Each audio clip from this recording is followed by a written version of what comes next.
subtema tentang pertanian, peternakan, kelautan, dan perikanan. Perubahan iklim mengakibatkan kekeringan dan kelangkaan air sehingga terjadi penurunan produktivitas pertanian dan ketahanan pangan. Data di tahun 2023 dari Kementan, produktivitas padi mengalami penurunan rata-rata 1% selama 5 tahun terakhir. Sedangkan data BMKG menunjukkan 14 dari 35 kabupaten kota di Jawa Tengah mengalami bencana kekeringan.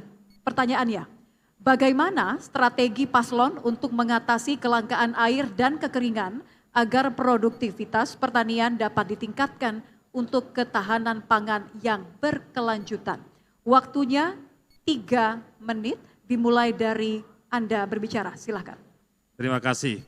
Dalam program Andika Hendi, kita ada namanya program bagaimana kemudian membuat petani dan nelayan ini bisa naik kelas, bisa mempunyai kesejahteraan yang lebih baik dan lebih perkasa. Maka kami sudah investigasi. Dari 35 kota kabupaten, pada saat kita ketemu dengan para petani, umumnya mereka mengeluhkan beberapa hal. Yang paling utama adalah pupuk dan irigasi. Terkait dengan kelangkaan air ini menjadi bagian perhatian serius yang akan dikembangkan oleh pasangan Andika Hendi. Kita sudah melakukan inventarisir, kita lihat data, pertama ada 38 waduk dan embung, 38 embung, waduk, kemudian embungnya 172. Yang itu kemudian sudah kita lakukan mitigasi, ternyata kondisinya ada rusak sedang mencapai 17%. Maka pasangan Andika Hendi akan fokus terkait hal tersebut. Bagaimana kita alokasikan APBD provinsi untuk memperbaiki waduk ataupun embung. Kita bisa juga libatkan teman-teman di swasta, di perguruan tinggi, untuk bisa mereka melakukan upaya pembangunan waduk atau embung lewat CSR, seperti yang sudah dilakukan oleh Pak Rektor Undip. Yang lainnya, kita juga melihat bahwa BRIN, Badan Riset Daerah ini penting dikembangkan, untuk kemudian membuat petani secara kesejahteraan bisa lebih meningkat. Kenapa? Karena riset akan membuat benih, bibit dengan kualitas yang lebih baik, dengan masa panen yang semakin pendek. Yang kedua selain irigasi adalah pupuk seperti yang saya sampaikan. Pupuk ini juga penting. Dari sejumlah kuota nasional maupun kuota yang di Jawa Tengah, ternyata pupuk ini mestinya cukup.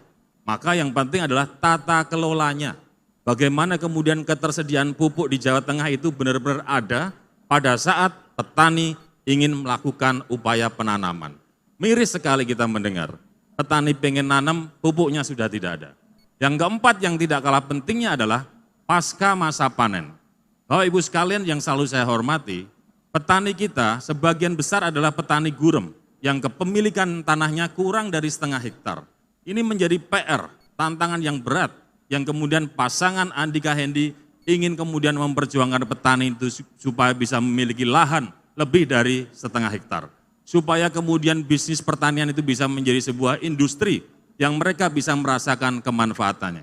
Termasuk pada saat kemudian muncul panen raya, kita harus bisa menjaga supaya harga hasil panen raya petani ini kemudian tidak turun atau anjlok.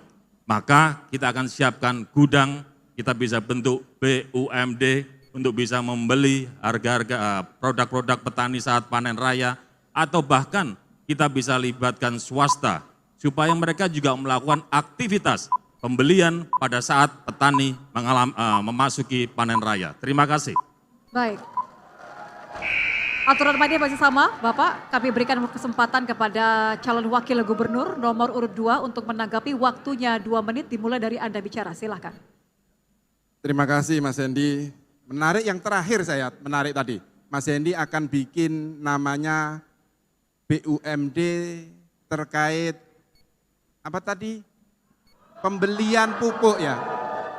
Mas, hasil panen itu kami di Jawa Tengah sudah ada Mas BUMD-nya yang bernama Jateng Agro Berdikari. Jadi nggak perlu lagi bikin BUMD lagi. Dan ini satu-satunya yang kena inisiasi di Jawa Tengah. Belum pernah ada. Di provinsi yang lain menerapkan pembelian hasil pertanian masyarakat ketika harganya anjlok. Bahkan saya sempat pribadi membeli beberapa hasil panen. Supaya apa? Stabilisasi harga itu terjadi di Jawa Tengah. Terima kasih, mungkin Mas Lutfi mau menambahkan. Baik, terima kasih. Ada beberapa hal yang perlu saya sampaikan. Pupuk di Jawa Tengah cukup, bukan kurang. Di Indonesia, Kementerian telah menyiapkan 40 juta ton. Ditambah 40 juta ton cukup.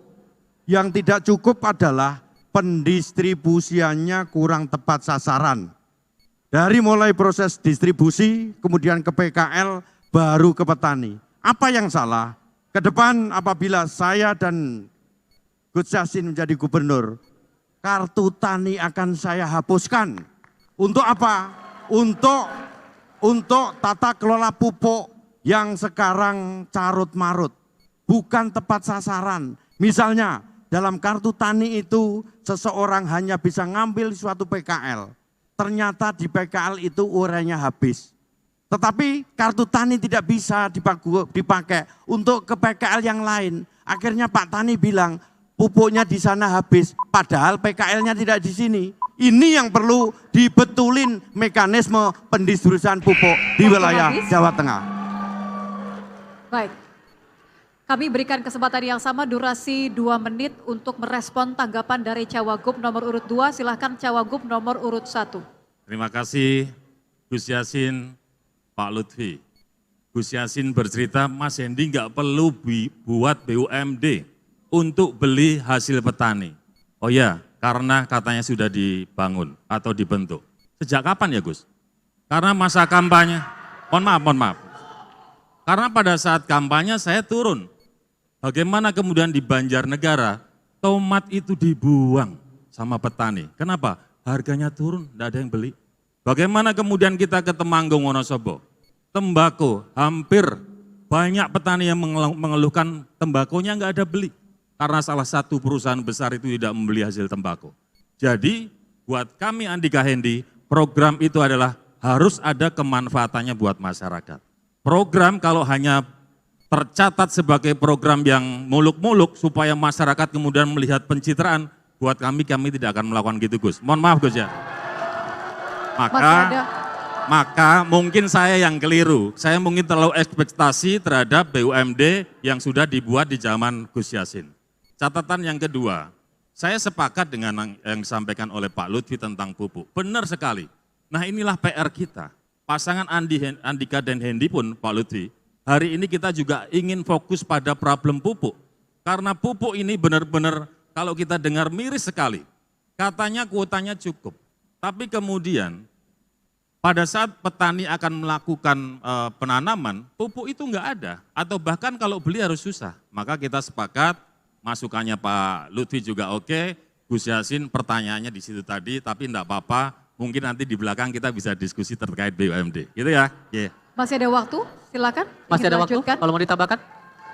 Menambahkan, untuk pajak air permukaan memang harus kita benahi sedemikian rupa sehingga penggunaan air permukaan itu lebih efektif untuk ketahanan pangan.